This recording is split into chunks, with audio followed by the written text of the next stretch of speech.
먼저 오늘 청와대에서는 신년 인사회가 있었는데요. 김한길 민주당 대표가 처음으로 청와대를 찾았다고 합니다. 취재기자를 연결해서 먼저 분위기를 좀 들어보도록 하겠습니다. 네. 임소라 기자.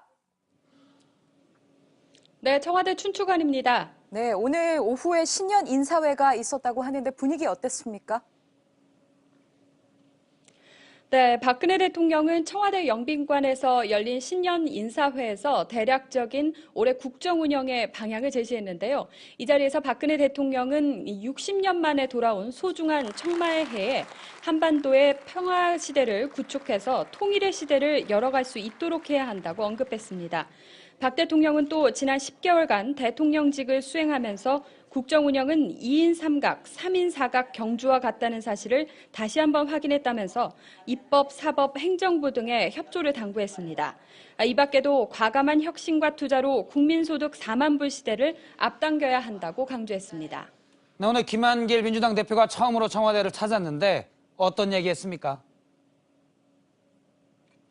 네, 박근혜 대통령과 김한길 대표는 바로 옆자리는 아니지만 같은 테이블에 앉았습니다. 이 때문에 자연스럽게 대화가 오갈 수 있는 분위기가 연출된 것으로 전해졌고요. 청와대는 이와 관련해 공식적인 입장을 내놓지는 않는다는 방침이지만 김한길 대표가 박근혜 대통령 취임 이후 처음으로 청와대를 찾은 것 자체로도 큰 의미를 두고 있는 것 같습니다. 박 대통령과 김한길 대표는 지난 9월 3자 회동 이후 약 110일 만에 처음 만났습니다. 김 대표는 미리 준비해온 신년 덕담을 통해서 지난 대선과 관련된 의혹은 모두 특검에 맡겨 정리하고 사회 경제 양극화 해소를 위한 협의체를 구성하자고 제안했습니다. 네, 다음 주 월요일에는 박근혜 대통령 첫 기자회견을 갖는다고 하던데요. 어떻게 진행이 되나요?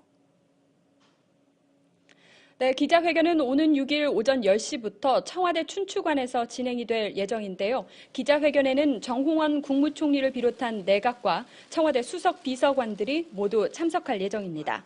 박 대통령은 본격적인 회견에 앞서서 올 한 해 어떻게 국정을 운영해 나갈지 청사진을 제시하고 이어서 정치, 외교 안보, 경제 활성화 등 다양한 분야에 대한 기자들의 질문을 받게 됩니다.